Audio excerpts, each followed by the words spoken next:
सोमवती अमावस्याच्या दिवशी आपल्या घरामध्ये कर्पूर होम आवर्जून करावा आणि प्रत्येक अमावस्याला हे कर्पूर होम आपल्या घरात करायचं आहे. आणि हे कर्पूर होम आपल्याला संध्याकाळी दिवे लागण्याच्या वेळेस म्हणजे प्रदोष काळामध्ये हे कर्पूर होम आपल्याला करायचं आहे.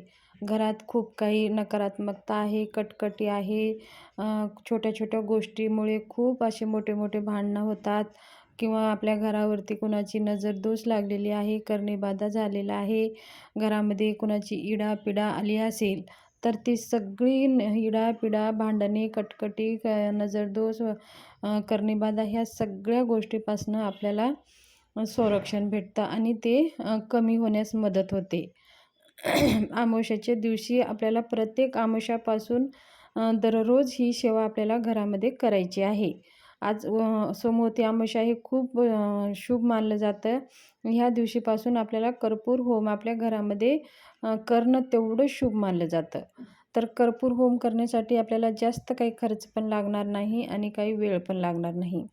फक्त आपल्याला एक नारळ पाहिजे, त्याला सोलून घ्यायचं आहे. एका पाटावर वरती किंवा एखाद्या पिलटवरती ते नारळ आपल्याला ठेवायचं आहे. देवघरासमोर बसवून देवाची देवबत्ती वगैरे करून दिवा वगैरे लावून झाल्यानंतर आपल्याला तो नारळ एका प्लेटमध्ये ठेवून देवासमोर ठेवायचा आहे आणि 7 कापराच्या वड्या घ्यायच्या आहेत.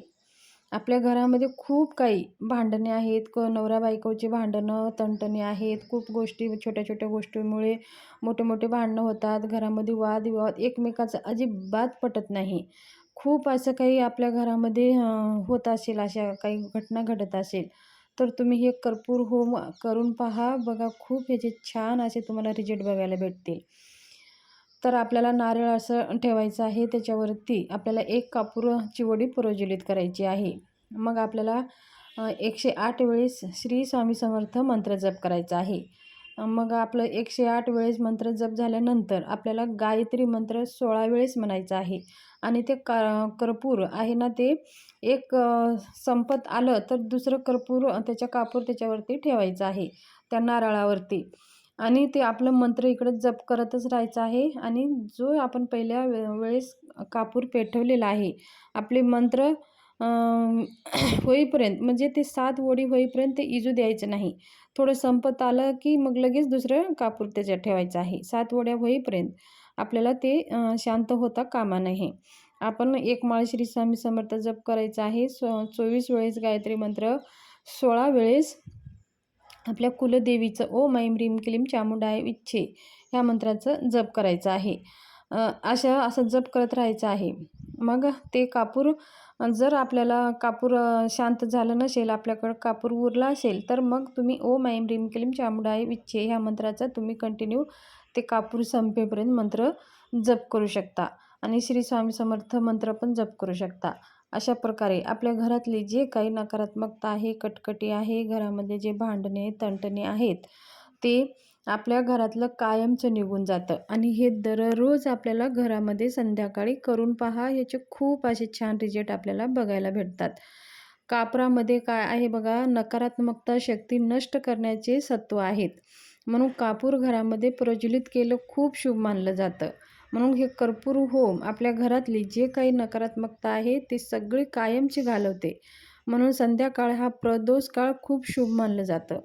कोणती सेवा उपाय करण्यासाठी, मंत्र स्तोत्र जप करण्यासाठी हे प्रदोष वेळ, हे देवी देवता ह्या वेळेमध्ये पृथ्वीवर भ्रमण करत असतात.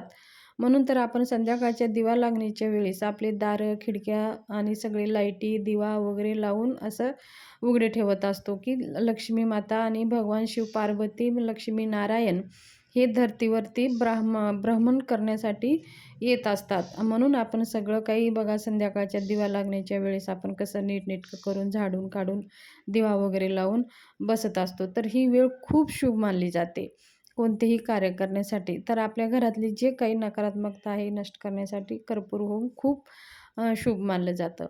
आणि हे अमावस्यापासून पौर्णिमेपर्यंत 1 नारळ घ्यायचं, ह्या एकाच नारळावर करायचं आहे. आणि पौर्णिमेला ते नारळ तुम्ही चेंज करू शकता. ते नारळ फोडून प्रसाद म्हणून खाऊ शकता किंवा एखाद्या झाडाखाली, तुम्ही खायचं नसेल तर तुम्ही झाडाखाली ठेवू शकता.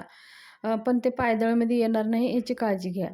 आणि दुसरा नारळ आपल्याला चेंज करायचा आहे. चांगलं असेल तरीही पण आपल्याला 15 दिवसामध्ये ते नारळ चेंज करायचं आहे. आणि मध्येच जर नारळ तडा खाल्ला तर मग ते नारळ दुसरं नारळ काढून दुसरं नारळ घ्यायचं आहे. दुसरं नारळ आपल्याला घ्यायचं आहे. अशा प्रकारे आपल्याला कर्पूर होम करायचा आहे. माहिती कशी वाटली, आवडली असेल तर सबस्क्राईब करा. धन्यवाद.